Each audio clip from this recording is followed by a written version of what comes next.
ఆంధ్రప్రదేశ్లో ఎన్నికలు ముగిసిపోయాయి, రిజల్ట్ వచ్చాయి. వైసీపీ 5 ఏళ్ల అరాచక పాలనకు ప్రజలు స్వస్తి పలికి కూటమి ప్రభుత్వానికి భారీ విజయం కట్టబెట్టాయి. సరే, ఇప్పుడు ఎందుకు చెప్తున్నాను ఇవన్నీ అంటే, వైఎస్ఆర్సీపీ యొక్క దురాగతాలు తవ్వే కొద్దీ వస్తూనే ఉన్నాయి. నా అక్క చెల్లెమ్మలు, నా మైనారిటీలు, నా అన్నదమ్ముళ్ళు, మీ బిడ్డను అని చెప్పే జగన్మోహన్ రెడ్డి చేసిన పనులు ఏంటంటే, ఈ 5 సంవత్సరాల్లో మైనారిటీలకు ఎక్కడ చూసినా లాభం చేసేది పక్కన పెడితే ద్రోహాన్ని తలపెట్టే ప్రయత్నాలకు భారీ స్థాయిలో తెరదీశాడు జగన్మోహన్ రెడ్డి అనుకో. వైఎస్ఆర్సీపీ పక్కా ఫెయిల్యూర్ అయింది ఎక్కడంటే, తన మేనిఫెస్టోలో 99% పూర్తి చేశామని చెప్పే జగన్మోహన్ రెడ్డి కనీసం మైనారిటీలకు ఒక్క పథకాన్ని కూడా ప్రత్యేకంగా అమలు చేయకపోగా, చెప్పిన ఏవైతే పథకాలు ఉన్నాయో అవి కూడా ఎక్కడ కూడా వాటిని ప్రజలకు ఇచ్చిన దాఖలాలు లేవు. సరే, ఇప్పుడు ముఖ్యంగా నెల్లూరు జిల్లాలో మనం చూస్తే, నెల్లూరు అర్బన్ పరిధిలోని ఏదైతే ఈ పార్టీ ఆఫీస్ భవన నిర్మాణం ఉందో, ప్యాలెస్ భవన నిర్మాణం ఏదైతే ఉందో, ఇది నెల్లూరు అర్బన్ పరిధిలో ఉంది. ఇది 2 ఎకరాల్లో నిర్మించిన ప్యాలెస్ ఇది. అయితే రాష్ట్ర వ్యాప్తంగా దాదాపు 26 ప్యాలెస్లను 1-2 మినహాయిస్తే మిగతా వేటికి కూడా పర్మిషన్స్ తీసుకోకుండా, అనుమతులు లేకుండా జగన్మోహన్ రెడ్డి ఈ వైఎస్ఆర్సీపీ యొక్క ప్యాలెస్లను నిర్మించి 100 కోట్ల ప్రభుత్వ ధనాన్ని లూటీ చేసే ప్రయత్నాన్ని చేశారు. సరే, తెలుగుదేశం పార్టీ అధికారంలోకి వచ్చింది. తెలుగుదేశం, జనసేన, బీజేపీ అధికారంలోకి వచ్చిన తర్వాత వీటి అసలు విషయాలు బయటపడుతున్నాయి. అదేవిధంగా జగన్మోహన్ రెడ్డి చేసిన ఏవైతే అరాచకాలు ఉన్నాయో, జగన్మోహన్ రెడ్డి చేసిన దోపిడీలు ఉన్నాయో అవి కూడా బయటపడుతున్నాయి. వాటిలో ముఖ్యంగా మనం చూస్తే, ఓన్లీ జగన్మోహన్ రెడ్డికి 5 ఏళ్లకు గాను 300 కోట్ల రూపాయలు ఆయన పర్సనల్ సెక్యూరిటీకి జగన్మోహన్ రెడ్డి ప్రభుత్వ ధనాన్ని వెచ్చించిన మనం దాఖలాలు చూసాం. అదేవిధంగా 1860 కోట్ల రూపాయలు ఆయన ఏదైతే డిజిటల్ ప్రచారాన్ని నడిపారు, మొత్తం కూడా అంటే పేటీఎం బ్యాచ్కు ఏదైతే డబ్బులు ఇచ్చారో, ఇటువంటివి ఎన్ని జగన్మోహన్ రెడ్డి తన సొంత పార్టీ కోసం కానీ, అదేవిధంగా తన సొంత లబ్ధి కోసం ఖర్చు చేసిన డబ్బంతా కూడా ప్రజల డబ్బే, ప్రజల సొమ్మే, 1860 కోట్ల రూపాయలు. సరే, ప్రస్తుతం మనం నెల్లూరు జిల్లాకు విషయానికి వస్తే, ఏదైతే ఈ నెల్లూరులో ఏదైతే ఈ ప్యాలెస్, వైఎస్ఆర్సీపీ ప్యాలెస్ కట్టారో, పార్టీ ఆఫీస్ కట్టారో, ఈ పార్టీ ఆఫీసు ఎక్కువ చర్చలో నిలుస్తుంది. ఎందుకంటే ఈ స్థలము నాది అంటూ కౌసర్ అనే ఒక మహిళ, దాదాపు నేను అనేక సంవత్సరాల నుంచి కూడా ప్రభుత్వం చుట్టూ తిరుగుతున్నాను. అప్పటి మంత్రి అనిల్ కుమార్ యాదవ్ దగ్గరకు పలుమార్లు వెళ్ళాను. వెళ్ళి ఆయన్ను కలిసినా కూడా నాకు న్యాయం చేయలేదు. నా స్థలంలో అక్రమంగా ఈ బిల్డింగ్ను కన్స్ట్రక్ట్ చేశారు, వైఎస్ఆర్సీపీ పార్టీ ఆఫీస్ను కన్స్ట్రక్ట్ చేశారు అని చెప్పి ఆ మహిళ చెప్తున్న పరిస్థితి. సరే, అసలు ఏం జరిగింది? వైఎస్ఆర్సీపీ నిర్మించిన భవనాలన్నిటిలో కూడా ఎక్కడ కూడా అనుమతులు లేవు. అదేవిధంగా ఈ నెల్లూరు పరిధిలో నిర్మించిన ఈ భవనానికి కూడా కార్పొరేషన్ అధికారులు అనుమతులు లేవంటూ నోటీసులు ఇచ్చిన పరిస్థితులు మనం చూస్తున్నాం. ఇవన్నీ ఒక ఎత్తు అయితే, ఒక మహిళ మైనారిటీలకు జగన్మోహన్ రెడ్డి చేసిన ద్రోహం అంతా ఇంత కాదు. సరే, మైనారిటీలకు పథకాలు ఇవ్వలేదు ఒక ఎత్తు, మైనారిటీల దగ్గర ఉన్న భూములు లాక్కోవడం మరో ఎత్తు. వైఎస్ఆర్సీపీ అనుకో, జగన్మోహన్ రెడ్డి అనుకో, మాజీ మంత్రి అనిల్ కుమార్ యాదవ్ దురాగతలను ఇప్పుడు నేను మీ కళ్ళకు ముందు పెడతాను. ఒకసారి ఆ మహిళ మనతో ఉన్నారు, కౌసర్ గారు, ఆమెతో పిలుద్దాం. అమ్మ రండమ్మా, ఇట్రండి. అమ్మా, మీ పేరు చెప్పండి. నమస్తే సార్, నా పేరు కౌసర్ జాన్. నేను నా పొలం గురించి మాట్లాడటానికి ముందుకు వస్తున్నాను సార్. అయ్యా జగన్మోహన్ గారు, ఏంటయ్యా మీరు చేసింది? నా బిడ్డ, నా అక్క చెల్లెలు, నా అన్న తమ్ముళ్ళు అంటా మా నెత్తిన పెట్టారు కదా సార్ మీరు చెయ్యి. ఏంటి సార్ మీరు చేసింది? అక్క చెల్లెలకి, అన్న తమ్ముళ్ళకి బాగానే చేశారేమో, కానీ అక్క చెల్లెలకి ఏం చేశారు సార్ మీరు? నా భూమే దొరికింది సార్ మీకు లాక్కోవటానికి. నేనే దొరికానా సార్? నేను ఒక పేదరాల్ని సార్, నేను ఒక విడోని సార్, నాకు మొగుడు లేరు సార్, నాకు సంపాదించి ఇచ్చే తినిపించేదానికి నేను దాని మీద సాగు చేసుకొని తినేదాన్ని సార్. ఎందుకు సార్ ఇలా చేశారు మీరు? సార్ ఎన్నోసార్లు నేను అనిల్ కుమార్ గారికి వెళ్ళాను సార్. నేను అనిల్ కుమార్ గారి దగ్గరికి ఎన్నోసార్లు వెళ్ళాను. ఎవరు రెస్పాన్స్ ఇవ్వలేదు. అది నా స్థలం, నా స్థలంలో అది మీరు ఎలా కడతారు అని చెప్పి వెళ్ళాను సార్ నేను. సరే అమ్మా, ఒక్క విషయం చెప్పండి, ఎన్ని సంవత్సరాల నుంచి మీరు అక్కడ సాగు చేసుకుంటున్నారు? అది తీసుకునింది, ఆ పొలం తీసుకునింది 2002లో సార్ నేను తీసుకునింది. అంటే దాదాపు 22 సంవత్సరాల నుంచి మీ ఆధ్వర్యంలో ఉంది అది, మీ సాగుబడిలోనే ఉంది. అవును సార్. మరి సడన్ గా మీకు అది వాళ్ళంతా క్లియర్ చేసేటప్పుడు మీకు ఇన్ఫార్మ్ చేయలేదా? అసలు నాకు తెలీదు సార్. నాకు వాళ్ళు అక్కడ కట్టేది కూడా తెలీదు. నేను ఒక ఫంక్షన్కి వెళ్తే అక్కడ చెప్పుకొచ్చారు సార్ నాకు, మీ దాంట్లో శంకుస్థాపన అయింది కదమ్మా, అమ్మేశారా అని చెప్పి అడిగారు సార్ ఒకరు. అప్పుడు నేను ఎక్కడ అమ్మాను, ఏ స్థలం ఏంది, ఎవరు కడుతున్నారు అంటే ఇది ఇట్లా కడుతున్నారమ్మా మీ దాంట్లో గవర్నమెంట్, అదే అనిల్ కుమార్ గారు కడుతున్నారు అంటే నేను అప్పుడు పోయి అక్కడ వెళ్ళి చూశాను సార్, నా పొలంలో కడుతున్నారు. అప్పుడు నేను మా అల్లుడు గారు ఇద్దరు అక్కడికి వెళ్ళాము. అనిల్ కుమార్ యాదవ్ దగ్గరికి వెళ్ళాము. అప్పుడు ఆయన మంత్రిగా ఉన్నారా? మంత్రిగా లేరు సార్. లేరు. మంత్రి తర్వాత అంటే నాకు తెలిసి మీరు 22-23 చెప్తున్నారా? 22-23లో అది పార్టీ ఆఫీస్ ప్రారంభించినప్పుడే కదా, 23లో. ఓకే. అప్పుడు వెళ్ళి అక్కడ చెప్తే ఆయన ఏమంటే, అమ్మా అంతా క్లియర్ చేసాను కదమ్మా నేను డబ్బులు 30 లక్షల లెక్క నుంచి ఎకరాకి 30 లక్షల లెక్క నుంచి వేసేసానమ్మా అకౌంట్లో అని చెప్పారు. ఎవరు అకౌంట్లో వేసారు ఏంది సార్, నాకైతే వేయలేదు. ఎవరు అకౌంట్లో వేసారు అది వాళ్ళ కిలో నంపించి అడగండి సార్ నా ముందర ఎవరికి వేసారు మీరు అడిగారు. అనిల్ కుమార్ యాదవ్ అడిగారు అన్నాడు. చెప్పాను సార్ నేను. చెప్తే అతను ఏం చెప్పారంటే నాగికి ఒప్పగిచ్చారు సార్. నాగి అనే వ్యక్తికి చెప్పారు. అంటే ఆయన ఓఎస్డి గా ఉన్నారు నాగేశ్వరరావు. అప్పుడు ఫోన్ చేసి నాగి ఇదిగో ఫలానా అది నా అదే పొలానికి సంబంధించి ఫలానా వ్యక్తులు వస్తున్నారు అది చెప్పారు సార్. ఓకే. అది సర్వే నెంబర్లు చెప్పి ఫలానా సర్వే నెంబర్లు అయితే డాక్యుమెంట్స్ ఉన్నాయా? ఉన్నాయి సార్. ఒక్కసారి రైట్ ఇగో సార్ ఈ సర్వే నెంబర్లు చెప్పి అప్పుడు వస్తుంది ఆమెకి ఏందో చెప్పు పంపించు అని చెప్పి, అదే పరిష్కారం చేసి పంపించు అని చెప్పి చెప్పారు సార్ ఆయన. చెప్తే ఈయన ఏమంటే అస్సలు పట్టించుకోలేదు సార్. మేము పోయాము సార్. నాగేశ్వరరావు అనే వ్యక్తి పట్టించుకోలేదు సార్. అయితే పట్టించుకోవట్లేదని చెప్పి మీరు అనిల్ కుమార్ యాదవ్ దగ్గరికి వెళ్ళారా? మళ్ళీ లేదు సార్. మేము 2 సార్లు పైన సార్ లేదు ఇంకా నా నుంచి మాకు పోనీలేదు సార్. పట్టించుకునే అసలు ప్రతి నాదోడి దగ్గర పోయినాను సార్ నేను. ఇంకొక ఇప్పుడు చెప్తున్నారే పెద్ద మనుషులు, ఆ పెద్ద మనుషులు కూడా గాడగాలో పోయినాను సార్ నేను. ఆ పెద్ద మనుషులు కూడా చెప్పాను.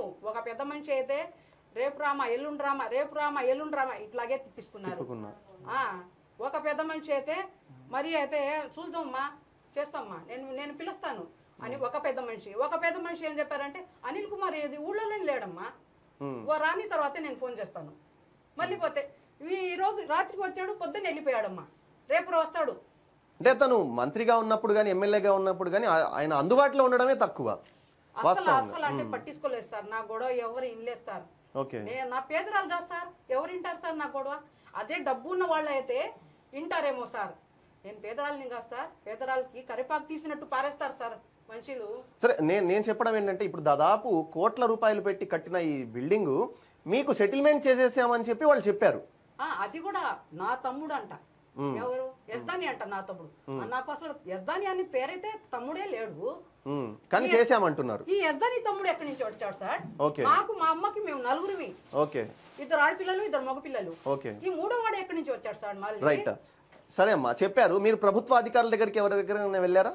వెళ్ళాం సార్. మేము ఓఎస్డీ గా ఉన్నారు. ఆయన రికార్డ్స్ అసలు ఆయన దగ్గర అయితే సార్ చెప్పుకుంటే ఏడుపు వస్తుంది నాకు. నాకు చేతిలో ఆటోకి డబ్బులు లేక కూడా నడుచుకుంటూ వెళ్ళాను సార్ నేను. జెండా వీధి నుంచి అతను అక్కడ ఎక్కడ సార్ రైల్వే స్టేషన్ నడుచుకుంటూ వెళ్ళాను సార్ నేను. ఓకే. అయితే దీని గురించి ఇంకొంత బ్రీఫ్ గా నాకు చెప్పండి. ఫస్ట్ ఈ స్థలం మీరు కొన్నాం సార్. కొన్నారు. అయితే కష్టార్జితం సార్. అది మేము ఒకరి కాడ లాక్కోలేదు, ఒకరి నోళ్ళు మేము కట్టలేదు. మా కష్టార్జితం. మా ఆయన సౌదీకి వెళ్ళి సంపాదిస్తే మాకు డబ్బు పంపించిన దాంట్లో సగం మేము దాచిపెట్టి సగం మా ఆయన పంపిన డబ్బులతో మేము తీసుకున్నాం సార్. అది కూడా ముస్లిం దగ్గర తీసుకున్నాం సార్. మేము వాళ్ళ దగ్గర వీళ్ళ దగ్గర మేము తీసుకోలేదు సార్. మేము ముస్లిం దగ్గర కొనింది. రైట్. యాక్చువల్ గా ఆ విషయం చూస్తే తెలుగుదేశం పార్టీ హయాంలో అంటే 2014 నుంచి 19 వరకు నవ్యాంధ్రప్రదేశ్లో టిడ్కో గృహాల నిర్మాణం కోసం యాక్చువల్గా ఈ స్థలాన్ని తెలుగుదేశం పార్టీ అప్పుడు ప్రభుత్వం ఏం చేసిందంటే ఎవరిదైతే పేరు మీద ఆ స్థలం ఉందో వాళ్లకు 40%, అదేవిధంగా ప్రస్తుతం ఎవరైతే అందులో పంట సాగు చేసుకుంటున్నారో అంటే ప్రెసెంట్ ఉన్న ఆ ల్యాండ్ ఓనర్ ఎవరైతే ఉన్నారో వాళ్లకు 60%. ఈ విధంగా క్యాల్కులేట్ చేసి ఆనాడు తెలుగుదేశం పార్టీ డబ్బులు ఇచ్చేయండి అని చెప్పి సెటిల్మెంట్ చేసింది. అయితే ఆల్మోస్ట్ చాలా వరకు కూడా తెలుగుదేశం పార్టీ హయాంలోనే చాలా వరకు సెటిల్మెంట్స్ జరిగిపోయాయి. రైట్, అవును జరిగాయి. కానీ మీది మాత్రం ఆగింది. అంటే అప్పుడు ఆయన దిగిపోయాడు. రైట్, దిగిపోయారు. ఎలక్షన్ కోడ్ రావడం వల్ల వీళ్లకు ఆ డబ్బులు ఆగిపోయాయి. తర్వాత వైఎస్ఆర్సీపీ ప్రభుత్వం అధికారంలోకి వచ్చింది. వచ్చిన తర్వాత నుంచి మీరు వెళ్ళారమ్మా? వచ్చినప్పటి నుంచి తిరుగుతూనే ఉన్నాం సార్. ఆ పెద్ద మనుషులు చెప్తున్నారే తీసుకొని మాకు చెప్తున్నారే ఆ పెద్ద మనుషుల దగ్గర అంతా పోయినాను సార్ నేను. మాకు అప్పుడు ఏమంటే అనిల్ కుమార్ గారికి పోవటానికి మాకు అధికారం లేదు కదా సార్, మేము పేదవాళ్ళం కదా, నేరుగా పోయటానికి లేదు కదా మంత్రి అప్పుడు ఆయన. అందుకని చెప్పి పెద్ద మనుషులు కాడ పోయి కాళ్ళు మొక్కతా ఉండండి సార్. నేను మాకు తీసుకుపోయి ఇప్పుడు ఉన్నారా ఆ పెద్ద మనుషులు? ఉన్నారు సార్. మాట్లాడుతున్నారా మీ తరపున? మాట్లాడుతున్నారు, భయం బెదిరింతో మాట్లాడుతున్నారు, బెదిరింపులకు పాల్పడుతున్నారు. రైట్. వైఎస్ఆర్సీపీ చింత చచ్చినా పులుపు చావలేదన్న విధంగా వైఎస్ఆర్సీపీ ఏదైతే అరాచక పాలనను 5 ఏళ్ల పాటు చేసిందో ఎక్కడా కూడా ఓడిపోయిన తర్వాత కూడా వాళ్ళు అటువంటి బెదిరింపులను ఆపిన పరిస్థితి లేవు.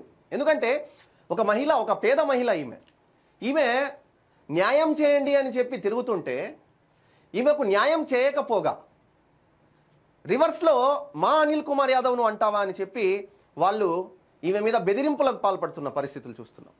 బెదిరింపులకు పాల్పడుతూ వాళ్ళు ఏం చేస్తున్నారు, ఫోన్లు చేసి బెదిరిస్తున్నారు. సరే, ఇదే పెద్ద మనుషుల దగ్గరికి అప్పుడు వెళ్ళారు మీరు న్యాయం చేయండి అని చెప్పి. అప్పుడు న్యాయం చేయకపోగా ఇప్పుడు బెదిరిస్తున్నారు. చనిపోయిన తర్వాత కూడా వెళ్ళాను సార్. నేను నా కూడా వెళ్ళాము, మాకు న్యాయం చేయండి, మా వారు లేరు, మా వారు ఉన్నప్పుడు పోయాము కూడా, మా ఆయన పోయిన తర్వాత కూడా ఈ పార్టీ వచ్చినప్పుడు కూడా పోయినాము సార్ మేము, మాకు న్యాయం చేయండి అని. జరగలేదు. రైట్. అయితే మళ్ళీ పై నుంచి మీ తమ్ముడు అకౌంట్లో వేసాము, యజ్దాని అని తమ్ముడు ఎవరో సార్, మా యజ్దాని మా తమ్ముడు ఎక్కడ సార్? ఆ అకౌంట్ ఆ యజ్దానికి తీసుకురండి సార్ బయటికి.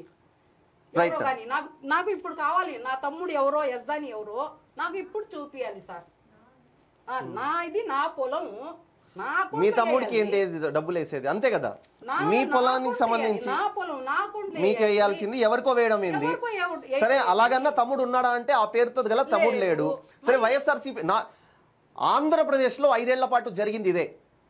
ఎక్కడైతే ఈ గృహాల గవర్నమెంట్ స్థలాలు తీసుకుంటుందో వీళ్ళు చేసింది ఏంటంటే, ఆ గవర్నమెంట్ ఇప్పుడు ఇంకా ప్రొక్యూర్మెంట్ స్టార్ట్ చేస్తుంది, వీళ్ళు ఇంకా స్థలాలు తీసుకుంటారనగా ఆ స్థానిక ఎమ్మెల్యే అనుచరులు ఏం చేసేవాళ్ళు అంటే వెళ్ళి ఆ చుట్టుపక్కల ఉన్న స్థలాలన్నీ కొనేసేవాళ్ళు. ఆ చుట్టుపక్కల ఉన్న స్థలాలన్నీ కొనేసి ప్రభుత్వం దగ్గర నుంచి వచ్చే డబ్బులు వీళ్ళు తీసేసుకునేవాళ్ళు. కొన్ని కోట్ల రూపాయల స్కామ్ జరిగింది ఈ విధంగా. తెలుగుదేశం పార్టీ, జనసేన, బీజేపీ కూటమి ఏదైతే ఇప్పుడు అధికారంలో ఉందో ఒకవేళ దాని మీద విచారణ వేస్తే మాత్రం ఇలాంటి ఎంతో మందికి న్యాయం జరిగే అవకాశం ఉంది. సరే, 2023లో ఈ వైఎస్ఆర్సీపీ పార్టీ ఆఫీస్కు శంకుస్థాపన వేసి వీళ్ళు స్టార్ట్ చేసినప్పుడు ఈమెకి ఇన్ఫర్మేషన్ లేదు. సరే, ఎవరో ఈమెకు ఒక ఫంక్షన్లో చెప్తే ఏమ్మా మీరు అమ్మేశారా, మీ స్థలం ఏమైంది అని చెప్పి ఈమెకి ఇన్ఫర్మేషన్ ఇస్తే ఈమె అక్కడికి వెళ్ళింది. ఎందుకంటే యాక్చువల్గా ప్రభుత్వం సెటిల్ చేయాల్సిన అమౌంట్ ఈమెకు సెటిల్ చేయలేదు. కాబట్టి ప్రభుత్వం సెటిల్ చేయకపోగా ఉల్టాగా పనులు స్టార్ట్ చేయడం ఏంటి అన్నది ఈమెకు అర్థం కాక ఈమె పరిగెత్తుకుంటూ అనిల్ కుమార్ యాదవ్ నెల్లూరు సిటీ ఎమ్మెల్యేగా ఉన్నారు, మంత్రిగా చేసి 2వ విడతలో మంత్రి ఇవ్వలేదు ఆయనకి, ఎమ్మెల్యేగా ఉన్నాడు అనిల్ కుమార్ యాదవ్ దగ్గరికి ఈమె వెళ్ళి, ఏం సార్ మీరు ఎమ్మెల్యే కదా, మా స్థలాన్ని చెప్పపెట్టకుండా లాగేసుకుంటున్నారు, ఎందుకు సార్ లాగేసుకున్నారు, అన్యాయంగా మమ్మల్ని అన్యాయం చేస్తారా, రోడ్డు పాలు చేస్తారా అని చెప్పి ఈమె అడిగితే ఈమెకు చెప్పిన సమాధానం ఏంటంటే వెళ్ళి ఓఎస్డీని కలవమన్నాడు. సరే, ఓఎస్డీ దగ్గరికి ఇంక వెళ్తే ఇంకా తిరుక్కోవడానికి సరిపోయిన తర్వాత అనిల్ కుమార్ యాదవ్ అందుబాటులో లేరు. రైట్, ఈ పేపర్లు పక్కన పడేయండి అన్నారు. అయితే ఇక్కడ మనం చూడొచ్చు క్లియర్ గా 2002 Kausar John wife of Yazdani బాషా, దీనికి సంబంధించిన డాక్యుమెంట్స్ అన్ని ఈమె దగ్గర ఉన్నాయి. ఇది అంతకు ముందు డాక్యుమెంటా? 2003 96, ఇది 96. ఈ డాక్యుమెంట్స్ అన్ని ఉన్నాయి. సార్ ఇన్ని డాక్యుమెంట్స్ మీ దగ్గర ఉన్నా కూడా మీకు సెటిల్ అవ్వాలా? లేదు సార్, ఈ స్థలం సార్ కొనడానికి కొన్ని పెద్ద మనుషులు ముందరకు వచ్చారు అప్పట్లో. అప్పట్లో అప్పుడు కావు సార్ అవి గవర్నమెంట్ది. అప్పుడు కాదా వాళ్ళు కొనేప్పుడు గవర్నమెంట్ది కాదా? నేను తీసుకున్నప్పుడు గవర్నమెంట్ అయిద్దా? ఆ స్థలాలు అదే పెద్ద ఎవరైతే మిమ్మల్ని ఇప్పుడు బెదిరింపులకు గురి చేస్తున్నారో వాళ్ళే కొనడానికి సిద్ధమయ్యారు. ముందరకు వచ్చారు మేము కొంటామని ₹2 పావలకి. అప్పుడు మేము ఇవ్వలేదు. మేము సాగు చేసుకునేది మేము అమ్ముకునే దానికి పెట్టామా? మేము సాగు చేసుకునే దానికి మేము పెట్టుకున్నాము. మా ఆయన సౌదీ నుంచి వచ్చేసిన తర్వాత మేము దాంట్లో ఒక ఇల్లు కట్టుకొని మేము దాంట్లోనే ఒక బాగా పండించుకోవాలి, అవన్నీ తరకారీలు అన్నీ వేసుకొని పండించుకోవాలి అని చెప్పి మా కోరికతో ఉన్నాము. కూరగాయలు అవన్నీ వేసుకోవాలి అని మా కోరికతో మేము ఉన్నాం. ఒక కొందరు పెద్ద మనుషులు వచ్చి మాకు ఇచ్చేసేయండి. అప్పుడు వాళ్ళకి గవర్నమెంట్ రైట్. ఒక్కటిమ్మా, ఇప్పుడు మీరు ఏం కోరుతున్నారు చెప్పండి? నాకు నా భూమి నాకు కావాలి సార్. రైట్. భూమి అంటే ఆల్రెడీ కన్స్ట్రక్షన్. మీరు దీనికి సంబంధించి గతంలో కూడా స్టే తెచ్చుకున్న దాఖలాలు ఉన్నాయా? ఉన్నాయి సార్. గతంలో వెళ్ళి కోర్టుకు వెళ్ళి మీరు స్టే తేవడం జరిగిందా? సార్ మా మావయ్య కొడుకు జాఫరు తెచ్చాడు సార్. స్టే తెచ్చారు సార్. స్టే ఆర్డర్ వేసాం సార్. మేము స్టే ఆర్డర్ వేయబట్టే ఉండింది అది మా భూమి అక్కడ వరకు.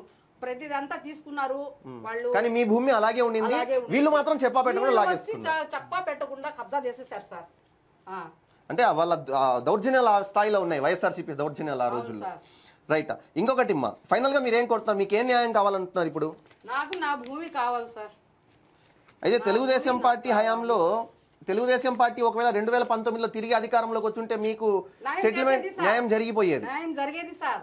ఆ సార్ ఎప్పుడు ఎవరు కూడా అది చేయలేదు సార్. కరెక్ట్ గా చేస్తున్నాడు ఆ సార్ రావాలని కూడా మొక్కుతున్నాను సార్. నేను ఇప్పుడు నాకు ఆ సార్ వస్తే న్యాయం జరగద్ది అని చెప్పి నారా చంద్రబాబు గారు, లోకేష్ సార్ గారు, నారాయణ సార్ గారు వీళ్ళు వస్తే మాకు జరగద్ది అని చెప్పి నాకు పక్కాగా. అంటే అంతకుముందు వాళ్ళేగా చేసింది న్యాయము. రైట్. వాళ్ళకి ఉండి ఉంటే అది అయిపోయేది. వాళ్ళు దిగిపోబట్టి నాకు గతి పట్టింది సార్. రైట్. ఇప్పటికైనా వేచి చూద్దాం. అంటే మీకు న్యాయం జరిగే వరకు మేము మీ తోడు ఉంటాం ఇన్షాల్లా. ఇంకొకటి అయితే దీనికి సంబంధించి డాక్యుమెంట్స్, శిస్తు డాక్యుమెంట్స్ ఇవి మీరు శిస్తు కడుతున్న డాక్యుమెంట్స్. ఇవన్నీ శిస్తు డాక్యుమెంట్స్. పక్కాగా మీరు శిస్తు కట్టడం గానీ అందులో ప్రతిదీ కూడా చెల్లిస్తున్నారు, గవర్నమెంట్ కు పన్నులు కట్టడం గానీ అన్ని చేస్తున్నారు. ఇది కూడా మీ పేరు మీదే కట్టారు. మరి ఈ డాక్యుమెంట్స్ అన్ని చూసి కూడా మీకు న్యాయం చేయాల అనిల్ కుమార్ యాదవ్? అసలు చూడలేదు సార్ పేపర్స్. అంటే చూశారు, ఏం చూశారు? అది సర్వే నెంబర్లు చూసి అతనికి చెప్పారు. అవునమ్మా. అయితే గతంలో మీరు పోలీస్ స్టేషన్ కు వెళ్ళారా నాకు న్యాయం చేయండి అని చెప్పి ఎప్పుడన్నా? వెళ్ళలేదు. ఇప్పుడు మీరు రీసెంట్ గా వెళ్ళినట్టున్నారుగా, వన్ టౌన్ లో కేసు పెట్టినట్టున్నారు. నేను ఏంటంటే నాకు అప్పుడు జరగలేదు సార్. నాకు ఇప్పుడు జరగద్ది, న్యాయం చేయాలి అని చెప్పి నేను పోయినాను సార్. నాకు ఇప్పుడు చెయ్యాలా మీరు న్యాయం కరెక్ట్ గాని. Okay right. ఇది ఆంధ్రప్రదేశ్ లో పరిస్థితి ఇది ఈ విధంగా ఉంది. ఎందుకంటే మనం 5 ఏళ్ల పాటు జరిగిన పాలన చూసాం. దానికి ముందు మనకు స్వర్ణాంధ్రప్రదేశ్ అంటే మనకు తెలంగాణ విభజన జరిగాక నవ్యాంధ్రప్రదేశ్లో 2014లో తెలుగుదేశం పార్టీ అధికారంలోకి వచ్చిన తర్వాత ఆ 5 సంవత్సరాల్లో నారా చంద్రబాబు నాయుడు గారు ఎవరైతే ఉన్నారో అప్పటి ముఖ్యమంత్రి, ఆయన ఏ సంస్కరణలు తెచ్చినా, ఏ యాక్ట్స్ తెచ్చినా సరే పేదలను దృష్టిలో పెట్టుకొని వాళ్ళకి న్యాయం జరిగే విధంగానే ప్రతిదీ కూడా ఆలోచిస్తూ చేస్తుండేవాళ్ళు. అందులో భాగంగానే ఒకవేళ 2019లో తిరిగి నారా చంద్రబాబు నాయుడు గారు అధికారంలోకి వచ్చుంటే, తెలుగుదేశం పార్టీ అధికారంలోకి వచ్చుంటే ఖచ్చితంగా ఈమెకు న్యాయం జరిగి ఉండేది. అది ఆమె చెప్పడం కాదు, నేనే చెప్తున్నాను. ఎందుకంటే చంద్రబాబు నాయుడు గారు చెప్పిన ఆ 60-40% ఏదైతే ఉందో అది జస్ట్ ఎన్నికల కోడ్ రావడం వల్ల 2019లో ఆగిపోయింది. లేదంటే ఆమెకు పూర్తి స్థాయిలో న్యాయం జరిగి ఉండే, డబ్బులు వచ్చుండేవి. 2019లో వైఎస్ఆర్సీపీ అధికారంలోకి వచ్చి ఏం చేసింది? కనీసం వీళ్ళని పట్టించుకున్న దాఖలాలు లేవు. మమ్మల్ని ఎవరు ఆపేది అన్నట్టుగా వైఎస్ఆర్సీపీ బిహేవ్ చేసింది. అందుకే ప్రజలు ఎక్కడ పెట్టాలో వాళ్ళని అక్కడే పెట్టేశారు. కనీసం ప్రతిపక్ష హోదా కూడా లేకుండా చేశారు. ఇదంతా ఇలాంటి వాళ్ళ ఉసురే. ఖచ్చితంగా పేదల ఉసురు తగలకపోదు అన్న విధంగా ఆనాడు వైఎస్ఆర్సీపీ యొక్క 5 సంవత్సరాల పాలన సాగింది. ఇప్పుడు నేను ఏం చెప్తున్నాను, ఈమెకు న్యాయం జరగాలి. తెలుగుదేశం పార్టీ హయాంలో న్యాయం జరుగుతుంది అన్న ఆశ ఆమెకుంది. అదే ఆశ ఆమెకు న్యాయం జరిగే విధంగా ఎవరైతే ప్రస్తుత మంత్రులు ఉన్నారో, ప్రస్తుత అధికారులు ఉన్నారో ఆ దిశగా వెళ్ళాలని చెప్పి నేను వాళ్ళు డబ్బులు వేసాము తమ్ముడు అకౌంట్లో అంటున్నారే, తమ్ముడు అకౌంట్లో డబ్బులు వేస్తే సార్ మాకెందుకు కర్మ సార్ ఇది? బాడుగిళ్ళల్లో ఉండటానికి, చిన్న ఇళ్లలో ఉండటానికి మాకేం కర్మ పట్టింది సార్? మేము ఎందుకు గంజినీళ్ళు తాగుతాం సార్? మేము హ్యాపీగా వచ్చేస్తుంటే బాగుండేవాళ్ళు కదా. ఎందుకు అలా చెప్తున్నారు సార్? వాళ్ళు పెద్ద మనుషులే కూడా అలా చెప్పవచ్చునా? ఒక పేదవాళ్ళకి సాటి మేము పేదవాళ్ళకి వాళ్ళకి న్యాయం చేయాలా గానీ అదే నా మైనారిటీలు, నా ఎస్సీ ఎస్టీలు అని చెప్పే జగన్మోహన్ రెడ్డి ఇటువంటి పనులకు తెగబడ్డాడు. చెల్లెళ్ళు అంటూనే మాకు ముంచారు కదా సార్ వీళ్ళు. సరే అయిపోయింది, అందుకనే ప్రజలు మంచి తీర్పు ఇచ్చారు. ఇప్పుడు ఏదైతే ఉందో సరే, దీనికి సంబంధించి నేను ఇందాక నాకు చిన్న కోరిక సార్, చెప్పండి. ఆ తమ్ముడు ఎవరు అకౌంట్లో వేశారు, వాడు ఎవరో వేద్దాని నా తమ్ముడు వాడు తెచ్చి నా ముందర అంటే ఈమె చెప్పడం ఏంటంటే, యాక్చువల్ గా ఈమె ఎప్పుడైతే స్క్రీన్ తెర మీదకి వచ్చిందో, వైఎస్ఆర్సీపీ హయాంలో నాకు అన్యాయం జరిగింది, అనిల్ కుమార్ యాదవ్ నన్ను మోసం చేశారు, అనిల్ కుమార్ యాదవ్ దగ్గర నేను ఎన్నిసార్లు తిరిగినా కూడా నాకు న్యాయం జరగలేదు అన్న అంశాలతో ఎప్పుడైతే ఈమె తెర మీదకి వచ్చిందో, వెంటనే వైఎస్ఆర్సీపీ యొక్క బ్యాచ్ రంగంలోకి దిగి వాళ్ళు ఏం చేశారంటే ఈమె మీద ఆరోపణలు చేయడం మొదలు పెట్టారు. ఈమెను తెలుగుదేశం పార్టీ వాళ్ళు ఉసిగొల్పి స్క్రీన్ ముందుకు తెస్తున్నారు, తెలుగుదేశం పార్టీ వాళ్ళు ఉసిగొల్పి ఈమెను కేసు పెట్టించారు, తెలుగుదేశం పార్టీ వాళ్ళు ఉసిగొల్పి ఈమె ద్వారా మాట్లాడిస్తున్నారు అని చెప్పి వాళ్ళు ఎప్పటికప్పుడు ఇటువంటి స్టేట్మెంట్స్ ఇవ్వడం. రెండోది, ఎవరో చనిపోయిన వ్యక్తి పేరు చెప్పి ఆయన అకౌంట్లో డబ్బులు జమ అయిపోయాయి, ఆయన అకౌంట్లో డబ్బులు వేసేసారు, ఆయన తినేశారని చెప్పి చెప్తున్నారు. సార్ అది చనిపోయింది మా వారు, నా మొగుడు సార్, కానీ నా తమ్ముడు అంటున్నారు సార్ వాళ్ళు. నా తమ్ముడు ఎవరున్నారు నాకు చూపియాలి, వాడొకడు ఎక్కడుందో చూపియాలి. ఓకే, అది నాకు కావాల్సింది. రైట్. వాళ్ళ కుమార్తె కూడా మనతో ఉన్నారు, ఆమెతో కూడా మాట్లాడదాం. అమ్మ చెప్పండి, ఇప్పుడు ఈ ఇష్యూ జరుగుతుంది అంతా మీకు తెలుసుగా? తెలుసండి, చాలా సంవత్సరాల నుంచి జరుగుతుంది. ఆమె తిరుగుతూ ఉన్నారు, సరే అప్పటి పాలకుల చుట్టూ తిరిగారు, మాజీ మంత్రి అనిల్ కుమార్ యాదవ్ చుట్టూ తిరిగారు, అదేవిధంగా అధికారులు ఆమెకు ఎన్నికల కోడ్ రావడం వల్ల న్యాయం జరగలేదన్నారు, సరే అది అయిపోయింది.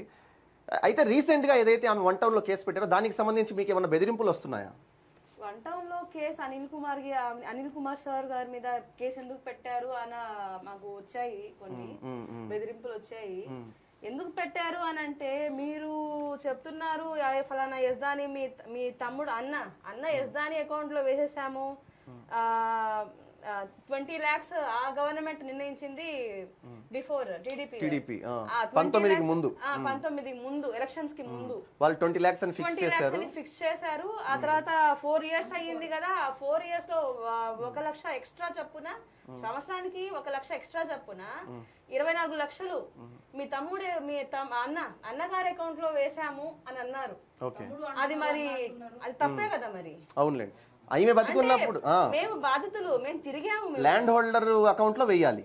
ఇప్పుడు కౌసర్ జాన్ అని బతికే ఉంది ఆమె. అవును, కౌసర్ జాను అంటే ఈ పేపర్స్ ఆమె పేరే మీదే ఉంది, శిస్తులు కూడా ఆమె పేరు మీద కడుతున్నాము. అవును, ఇప్పుడు మీకు అది గవర్నమెంట్ ల్యాండ్ కదా, మీకు హక్కు లేదు అని అన్నారు. గవర్నమెంట్ ల్యాండ్ అయితే ఇవన్నీ ఎలా కట్టించుకున్నారు? ఇప్పుడు శిస్తులు ఎలా కట్టించుకున్నారు, ఎలా చేశారు? అవును, మీరు సాగు కూడా చేసుకుంటున్నారు. చెప్పాలి కదా మరి మాకు, మీరు ఎలా కడుతున్నారమ్మా, ఇది గవర్నమెంట్ ల్యాండ్ అని చెప్పాలి కదా. అన్ని సంవత్సరాల నుంచి రైజ్ చేయని క్వశ్చన్ ఇప్పుడు ఎందుకు రేజ్ అవుతుంది? నిజమే కాబట్టి అంటే ఇప్పుడు కౌసర్ జాన్ ఉంది కదా, సరే ఆమె బతికున్నప్పుడు ల్యాండ్ హోల్డర్ ఆమెకి ఇవ్వాలి, ఒక ఇంటిమేషన్ ఇవ్వాలి. వాళ్ళ ఆమె లేని పక్షానే ఇంకా సో అండ్ సో వేరే పర్సన్ ఎత్తుకుతాము, వాళ్ళ తమ్ముడో అన్నో ఉంటారు కదా, ఇంకా వాళ్ళని ఎత్తుకుతాము. ఆమె ఉంది కదా, బతుకుంది, మరి ఆమె ఇంటిమేట్ చేయకుండా ఎవరెవరు అకౌంట్ లో వేస్తారు అసలు చూపించండి. ఆ కౌసర్ జాన్ అకౌంట్ లో మీరు ఇన్ని లక్షలు ట్రాన్స్ఫర్ చేసాము అని అన్నారు కదా, 24 lakhs, దాంట్లో ఒక 200 చూపించండి, ఒక 1000 రూపాయలు చూపించండి. ఆ ల్యాండ్ సంబంధించింది, ల్యాండ్ సంబంధించింది మేము వేసాము మనీ మీ అకౌంట్ లో అని చూపించండి. సరే ఓకే, సరే ఫైనల్ గా మీరేం కోరుతున్నారు? మాకు ఒకటేనండి, మేము ఎవరి ఆస్తులు అడగట్లేదు. మేము అంటే చాలా మంది పెద్ద మనుషులు అన్నారులేండి, అది గవర్నమెంట్ ల్యాండ్ కదా ఎలా కొంటారు అని. వాళ్ళు కొన్ని రోజులు మర్చిపోయారు. మరి వాళ్ళు చాలా ల్యాండ్స్ కొన్నారు, డిఫామ్ పట్టా అవన్నీ చాలా కొనున్నారు, అవి వాళ్ళకు కూడా తెలుసు, అందరికీ తెలుసు. మొత్తం రాష్ట్రం మీద జరుగుతూ ఉంటుంది అది. మరి వాళ్ళు క్వశ్చన్ అనేది వాళ్ళకి రాలేదు. మరి వేరే ఇతరుల అపోజిషన్ వాళ్ళు అంటే ఇది ఎలా అయిపోతుందంటే, మాకు న్యాయం జరగలేదండి అని చెప్పి మీడియా ముందుకు వస్తే పార్టీ రంగు పులుముతున్నారు. పార్టీలని మధ్యన తీసుకొస్తున్నారు, మధ్యలో పార్టీని తెస్తున్నారు. న్యాయం జరగాలి అని ఈ చెప్పి రాజకీయాలు ఎందుకు వస్తున్నాయి మధ్యలో? మాకు న్యాయం జరగలేదని ముర్రు అని మేము మొత్తుకుంటుంటే గుమ్మడికాయల దొంగ ఎందుకు ఎవరన్నప్పుడు భుజాలు తొడుక్కున్నట్టు అదే వాళ్ళ పరిస్థితి అదే ఉంది. వైఎస్ఆర్సీపీ వాళ్ళు అసలు ఇప్పుడు ఎంటర్ అయ్యి వాళ్ళు చెప్పాల్సిన అవసరం లేదు కదా. వాళ్ళే చెప్పారు వీడియోలో ఏమని, మా దగ్గరికి చాలా ఇయర్స్ బిఫోర్ వచ్చారు వాళ్ళు, 15-20 ఇయర్స్ బిఫోర్ అని. 15-20 ఇయర్స్ బిఫోర్ వాళ్ళు ఎవరో మాకు తెలీదు. అదే అదే అదే వాళ్ళు ఎవరో మాకు తెలీదు. మేము వెళ్ళింది వైసీపీ హయాంలోనే వాళ్ళ దగ్గరికి వెళ్ళాము. మీరు అధికారంలో ఉన్నారు కదా, మీరు పెద్దోళ్ళు కదా, మీ మాట వింటారేమో, ఎమ్మెల్యే గారు మా మాట వినట్లేదు అంటే మేము ఓట్లేసి గెలిపించుకున్నాం కదా వాళ్ళని, ఏదో చేస్తారని. సరేలే వాళ్ళు వచ్చారు, ఏదో చేస్తారులే. మా చంద్రబాబు నాయుడు గారు, మా నారాయణ గారు వెళ్ళిపోయారు. ఇంకా వాళ్ళు ఉండుంటే మాకు ఏదో అప్పుడే అయిపోయింది. సరే ఈ హయాం వచ్చింది కదా, ఈయన కూడా ఏదో చేస్తారులే అని మేము వెళ్తుంటే మాకు రానిచ్చే వాళ్ళు కాదు అనిల్ కుమార్ యాదవ్ సార్ దగ్గరికి. సరే వీళ్ళ ఈ పెద్దోళ్ళ ద్వారానే వెళ్దామని వెళ్ళాము. వాళ్ళే చెప్పారు కదా, వాళ్ళే ఒప్పుకున్నారు కదా వీడియోలో, మా దగ్గరికి వచ్చారు పేపర్స్ తీసుకొని చాలా తిరిగారు అని. మరి ఆ విషయం చెప్పడానికి మీకు సిగ్గుచేటు అనిపించట్లేదా? మీ దగ్గర న్యాయం జరగలేదనే కదా ఇంత దూరం వచ్చాము, ఈ రోజు ఇలా నిలబడ్డామంటే మీ దగ్గర న్యాయం జరగలేదు. వైఎస్ఆర్సీపీ పెద్ద మనుషులుగా ఎవరైతే చెప్పబడ్డారో చెప్పుకుంటున్నారో ప్రస్తుతానికి, అప్పుడు కూడా వాళ్ళు పెద్ద మనుషులే వైఎస్ఆర్సీపీకి. అప్పుడు వీళ్ళు మాకు న్యాయం చేయండి అని చెప్పి వాళ్ళ దగ్గరికి వెళ్ళారని వాళ్ళే ఒప్పుకుంటున్నారు. ఓవైపు ఒప్పుకుంటున్నారు, మరోవైపు డిఫెన్స్ మోడ్ లో ఉన్నారు వాళ్ళు. ఎందుకంటే వీళ్ళకి అక్కడ న్యాయం జరగలేదు, అది వీళ్లకు తెలుసు, వాళ్లకు తెలుసు. కానీ ఎప్పుడైతే నేను చెప్తున్నానో గుమ్మడికాయల దొంగ ఎవరు అన్నప్పుడు భుజాలు తొడుక్కున్నట్టు ఉంది పరిస్థితి. వైఎస్ఆర్సీపీ హయాంలో న్యాయం జరగలేదు, మాకు అనిల్ కుమార్ యాదవ్ అప్పుడు మమ్మల్ని పట్టించుకోలేదంటే వీళ్ళు ఒప్పుకునే పరిస్థితి లేదు ఇక్కడ. కాబట్టి వీళ్ళు కోరేది ఒకటే, మాకు ఒకటే కావాలండి, మా ల్యాండ్ మాకు కావాలి, మాకు న్యాయం జరగాలి, వీళ్ళకి న్యాయం జరగాలి.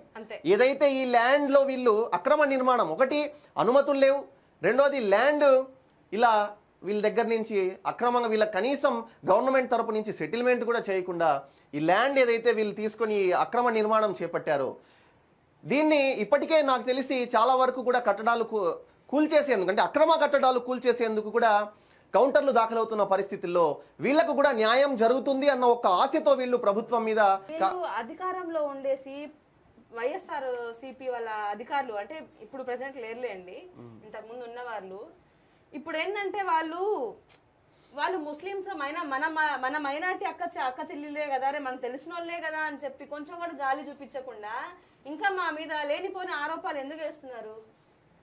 అదే అండి చెప్పేది. వైఎస్ఆర్సీపీ హయాంలో 5 ఏళ్లు నడిచిన పాలనే అరాచక పాలన. వీళ్ళు మైనారిటీలకు ఏదో చేసేసాము, ముస్లింలకు మేము పెద్దపీట వేసామని చెప్పి కపటి ప్రేమ చూపించే జగన్మోహన్ రెడ్డి అండ్ కో మైనారిటీలకు 4%. నేను అదే చెప్తున్నాను, ఎన్నికలకు ముందు నా ప్రతి వీడియోలో కూడా నేను క్లియర్గా చెప్పింది అదే. జగన్మోహన్ రెడ్డి మైనారిటీలకు ఏం చేశారు, ప్రత్యేకంగా ఒక్క పథకం ఏదన్నా మైనారిటీలకు చేశారా? చంద్రబాబు నాయుడు గారు చేసింది చెప్తాను. ఫస్ట్ హజ్ హౌసెస్ పెట్టింది చంద్రబాబు నాయుడు గారు, అదేవిధంగా ఉర్దూ యూనివర్సిటీ చంద్రబాబు నాయుడు గారు పెట్టారు, minority finance corporation Chandrababu Naidu గారు పెట్టారు, దుల్హన్ పథకం చంద్రబాబు నాయుడు గారు పెట్టారు, ఇమాం మౌజన్ల గౌరవ వేతనం చంద్రబాబు నాయుడు గారు ఇచ్చారు. ఇలా చెప్పుకుంటూ పోతే కోకొల్లలు ఉన్నాయి తెలుగుదేశం పార్టీ హయాంలో మైనారిటీలకు లాభపడిన సంఘటనలు. కానీ వైఎస్ఆర్సీపీ హయాంలో మైనారిటీలకు లాభం చేకూరేది పక్కన పెడితే మైనారిటీలపై అక్రమాలు, మైనారిటీలపై దౌర్జన్యాలు, మైనారిటీలపై దురాగతాలకు పాల్పడిన సంఘటనలు చాలానే చూసాం. ఇప్పుడు ఇది ఒక ఉదాహరణ. ఇలాంటివి కోకొల్లలు ఉన్నాయి. ఇప్పుడు బయటికి వస్తున్నారు అందరూ కూడా. ఇప్పుడు వాళ్ళకి ధైర్యం వచ్చింది, ఇది ప్రజాప్రభుత్వం, ప్రజాపాలన జరుగుతుంది, మాకు న్యాయం జరుగుతుంది అన్న ఆశతో వీళ్ళు బయటకు వచ్చారు. ఇప్పుడైనా మాకు న్యాయం జరుగుతుందని ఆశిస్తున్నామండి. ఎందుకంటే మాకు చంద్రబాబు నాయుడు గారు, నారాయణ సార్ ఉన్నారు ఫస్ట్, రైట్, మాకు జరుగుతుందండి, న్యాయం జరుగుతుంది. రైట్, వీళ్ళు ఏదైతే ఆశతో ఉన్నారో వీళ్ళ ఆశ నెరవేరాలని చెప్పి కోరుతున్నాను. Thank you for watching. This is Nizam. అమ్మ ఒక్కటి చెప్పండి, అనిల్ కుమార్ యాదవ్ దగ్గరికి మీరు వెళ్ళారు, ఈ స్థలానికి సంబంధించి నా స్థలం ఇలా శంకుస్థాపన చేసేసారని వెళ్ళారు కదా, వెళ్ళినప్పుడు ఆయన ఎవరి దగ్గరికి పంపాడు మిమ్మల్ని? నాగి అంట సార్, మాకు కూడా పేరు తెలీదు, నాగి అని చెప్పి మాట్లాడుతుంటే విన్నాం సార్. పూర్తి పేరు నాగేశ్వరరావు. ఎంఆర్ఓగా ఉన్నారు. ఎంఆర్ఓ దగ్గరికి పంపారు మిమ్మల్ని, వెళ్ళారా మీరు? వెళ్ళాం సార్, నేను మా అబ్బాయి వెళ్ళాము. వెళ్తే సార్ మాకు సార్ పంపించారు అంట. సరేమా ఏంటి అన్నారు. సార్ మాకు మీ దగ్గర పోండి, నాగి మాట్లాడతారు అని చెప్పారు సార్. అంటే అవునమ్మా, సార్ ఇది పేపర్లు చూడండి సార్, మా పేపర్లు పక్కన పడండి మా, పక్కన పడేయండి, చూడండి కూడా చూడలేదు సార్. అసలు మీరు ఆ భూమి ఎట్లా తీసుకుంటారమ్మా, అది గవర్నమెంట్ది, మీరు ఎట్లా తీసుకుంటారు అని చెప్పారు. చెప్పలేదా 20 ఏళ్ళు 25 ఏళ్ళ నుంచి మా సాగులో ఉందని చెప్పలేదా? అందుకే సార్ నేను పేపర్లు చూడమని చెప్పాను. కొన్నాను సార్ నేను అని చెప్పాల్సి. చెప్పాను సార్, శిస్తు కట్టాం కొన్నామని ఇప్పుడు చెప్పాను సార్. ఈ పేపర్లు చూడండి అని. ఒక తల్లి 22 ఏళ్ల నుంచి ఒక బిడ్డను పెంచినట్టు పెంచి లాస్ట్ మూమెంట్ లో వచ్చి ఆ బిడ్డ మాది అని అంటే ఆ తల్లికి ఎట్లుంటది? అదే జరిగింది సార్. అప్పుడు ఏమంటే చెప్తే మీరు ఎట్లా తీసుకుంటారు, ఎక్కడ అట్లా ఎలా తీసుకున్నాను నేను సార్, నేను ఒక గిరిజనుల కాడ హరిజనుల కాడ నేను తీసుకోలేదు సార్, ఇది నేను ఒక ముస్లిం దగ్గర తీసుకున్నాను సార్, చూడండి సార్ పేపర్లు అని చెప్పిన రెండోసారి కూడా. ఆ పేపర్లు గిప్పలు చూడకుండా పక్కన పడండి అమ్మా, అట్లా కాదమ్మా. ఇప్పుడు అతను లేరు, అది అకౌంట్లలో అన్ని డబ్బులన్నీ వేసేసమ్మా అనేసారు. ఎవరు అకౌంట్ లో వేసారు సార్, ఎంత వేసారు, మాకు ఆ అకౌంట్ లిస్టులు ఇవ్వండి అని అన్నాను సార్. అంటే లేదు అతను లేడే, రేపు రమ్మా అనేసాడు. ఎవరు లిస్ట్ చూసే అతను? లిస్ట్ చూసే వాళ్ళ ఆఫీస్ అధికారి. సరే అని చెప్పి రేపు 11 ఎన్ని గంటలు రమ్మంటారు సార్ అన్నాను. 11 గంటలు రమ్మా అన్నారు. సరే మళ్ళీ రేపు 11 గంటలకు వెళ్ళాను. చెప్పిన ప్రకారం పొద్దున ఇప్పుడు దాకున్నాడు మా, ఇప్పుడు ఎట్టపోయాడు, మధ్యాహ్నానికి రమ్మా అన్నాడు. మళ్ళీ మధ్యాహ్నం పోయాం, మళ్ళీ మధ్యాహ్నం పోతే ఇలా ఎన్ని రోజులు? అట్లాగే 2 నెలలు తిరిగాం సార్. 2 2 రోజులు కాదు, 2 నెలలు తిరిగాము సార్. అబ్బాయి 1 నెల తిరిగారు సార్, నడిచిన రోజులు కూడా ఉన్నాయి. న్యాయం జరుగుతుంది అని చెప్పి ఆమె పలుమార్లు, అంటే అనిల్ కుమార్ యాదవ్ పంపించాడు అని చెప్పి వెళ్ళి ఆ ఎంఆర్ఓ దగ్గరికి వెళ్ళి చెప్తే అతను కసురుకొని పేపర్లు కనీసం చూడకుండా పక్కనే ఇసిరేయమని చెప్పి అతను 30 లక్షల అకౌంట్ లో వేసేసారు పోమ్మా అని చెప్పి చెప్పడం. ఒక అధికారిగా సిగ్గుపడాలి అతను, ఒక అధికారిగా అతను సిగ్గుపడాలి. ఎందుకంటే ఒక మహిళ న్యాయం చేయండి అని చెప్పి అన్నిసార్లు ఎంఆర్ఓ ఆఫీస్ కు తిరుగుతుంటే ఉదయం సాయంత్రం అని చెప్పి 2 నెలల పాటు తిప్పుకున్న అధికారి వైఎస్ఆర్సీపీ నాయకులకు కొమ్ము కాశాడా? ప్రజల పాలన కోసం అతను కూర్చున్నాడా? ప్రజలకు న్యాయం చేసేందుకు అతను కూర్చున్నాడా? అర్జీల పరిష్కారం కోసం అతను కూర్చున్నాడా? లేదా పాలకులకు, వైఎస్ఆర్సీపీ పాలకులకు కొమ్ము కాసేందుకు అతను కూర్చున్నాడా? ఇంకా లాస్ట్ ఏంటంటే ఆయనకి మధ్య ముడుపులు అందినాయో ఏమో మరి. ఇంకా లాస్ట్ ఏంటంటే ఫైనల్ గా అది పక్కన పడేసి కసురుకున్నాడు, బాగా కసురుకున్నాడు సార్. ఇక్కడి నుంచి ఎందుకు ఊరికని తిరుగుతావు అలా ఇలా, అది పక్కన పడేసిపో, ఇంకా చెత్త కాగుతుందా అని చెప్పేసి అలా చాలా ఇర్రెస్పాన్సిబిలిటీగా ఆయన చాలా బాధాకరంగా ఉంది ఆ విషయాలు. అసలు ఇంకా ఆ నుంచి పోలేదు సార్ నేను అంత కసురుకున్న తర్వాత. ఒక అధికారి నుండి అలా అతను చేయడం, నేను చెప్తున్నాను కదా, సిగ్గుపడాల్సిన విషయం. అతను ఒక ఉన్నత అధికారి, అతను కూర్చొని ఆ సీట్ లో అతను అలా బిహేవ్ చేయడము. నేను అడిగింది ఏంటి సార్, వాళ్ళ ఆస్తి ఇవ్వమని చెప్పి అడగలేదు సార్, ఆ లిస్ట్ ఇవ్వమని చెప్పిన అకౌంట్ లో వేసారు అన్నారు కదా సార్. మీరు నా భూమిని ఎవరు తీసుకున్నారు అది కూడా ఎమ్మెల్యే తరఫు నుంచి వస్తేనే ఆయన అంతగా అసలు చేశాడు. ఆయన పంపించారని కూడా రెస్పాన్స్ ఇవ్వలేదు సార్. అంటే అనిల్ కుమార్ యాదవ్ పంపించాడంటే రెస్పాన్స్ ఇవ్వలేదంటే అనిల్ కుమార్ యాదవ్ మీద అంటే అతని మీద వ్యతిరేకతనా, లేదంటే అనిల్ కుమార్ యాదవ్ దగ్గర నుంచి ఆ ఇన్స్ట్రక్షన్స్ అనుకుంటున్నారు? మధ్యలో ఏం జరిగిందో వాళ్ళిద్దరికి తెలియదు. మేము అక్కడి నుంచి అనిల్ కుమార్ సార్ దగ్గరికి నుంచి ఈయన దగ్గరికి వచ్చేటప్పటికి ఆయన ఫోన్ లో మాట్లాడుతూనే ఉన్నారు, ఎవరితో తెలీదు. ఇంకా అలా అక్కడి నుంచి ఆ రెస్పాన్స్ అలా వచ్చింది. మాకు ఎకరానికి 30 లక్షలు ఇచ్చి వేసేసానమ్మా అని చెప్పిన తర్వాత మేము వచ్చాం సార్. వచ్చి అడిగితే నేను వాళ్ళ నాగి ఆస్తి నేను అడగలేదు సార్, నాకు అకౌంట్ అది ఎవరు అకౌంట్ లో వేసారు కొంచెం ఏంటి సార్ అని చెప్పి బతిమాలి అడిగాను సార్. నేను మాకు అప్పుడు ఎలాగో రెస్పాన్స్ ఇవ్వలేదు, ఇప్పుడైనా రెస్పాన్స్ ఇవ్వాలి అతను. ఇప్పుడైనా సరే సార్, సమాధానం చెప్పాలి. ఇప్పుడైనా నాగి గారు నాకు సమాధానం చెప్పాలి. ఒక అధికారిగా, ఒక ఎంఆర్ఓ అధికారి ఆ ప్లేస్ లో ఉన్న అతను మాకు రెస్పాన్స్ ఇవ్వాలి. అది ఎవరికి వేసారు, ఎంత వేసారు ఏందని మాకు తెలియాలి. ఎందుకంటే ఇదిగోండి ఈమె ఓనర్ ఇక్కడ, ఈ పేపర్స్ మా అమ్మగారిదే, ఎవరిదో కాదు. మాకు అధికారం ఉంది కదా, కలిసి తెలుసుకోవాలి కదా. మేము తెలుసుకునే దానికి అడిగితేనే. అనిల్ కుమార్ యాదవ్ లేడు, జగన్మోహన్ రెడ్డి లేడు, రాష్ట్రంలో ఉన్నది ఎవరు అంటే ఆ అధికారి.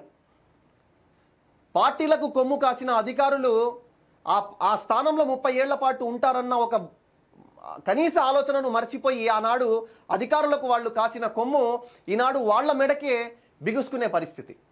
అయితే ఈ మహిళ ఎవరైతే ఉన్నారో ఆనాడు న్యాయం కోసం వీళ్ళు వెళ్తే కసురుకున్న ఆ ఎంఆర్ఓ, కసురుకున్న ఆ వ్యక్తి నాగేశ్వరరావు అనే వ్యక్తి అధికారి ఈనాడు అతన్ని సీఎం విచారిస్తే, ప్రస్తుతం ఉన్న నారా చంద్రబాబు నాయుడు గారు ముఖ్యమంత్రి వర్యులు విచారణ చేపడితే అతని మీద యాక్షన్ తీసుకుంటే తప్ప వాస్తవాలు బయటకు వచ్చే పరిస్థితి లేదు. ఎవరికి ఏ విధమైనటువంటి న్యాయం జరగాలో అతన్ని విచారిస్తే తప్ప తెలిసే పరిస్థితి లేదు. కాబట్టి వీళ్ళు కోరేది ఒకటే, మాకు మా భూమి కావాలి, లేని పక్షంలో మాకు న్యాయం జరగాలి అంటున్నారు. అవును సార్, మాకు జరుగుతుందని ఒక చిన్న మాకు ఆశ సార్ మాకు చేస్తాడు సార్, న్యాయం చేస్తాడు సార్, చంద్రబాబు గారు చేస్తాడు సార్.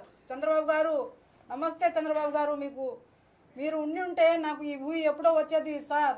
మీరు అదే దిగిపోయి మాకు ఇన్ని కష్టాలు వచ్చాయి సార్. మళ్ళీ మీరు వచ్చారని నాకు చాలా చాలా చాలా దిగి వచ్చింది సార్. నాకు ధైర్యం చాలా వచ్చింది సార్. సార్ ప్లీజ్ సార్ నాకు న్యాయం చేయండి సార్, మీరు చేస్తారని నమ్మకం ఉంది సార్. రైట్, మనం కూడా అదే కోరుకుందాం, ఆమెకు న్యాయం జరగాలని చెప్పి మనం కోరుకుందాం. Thank you for watching. This is Nizam.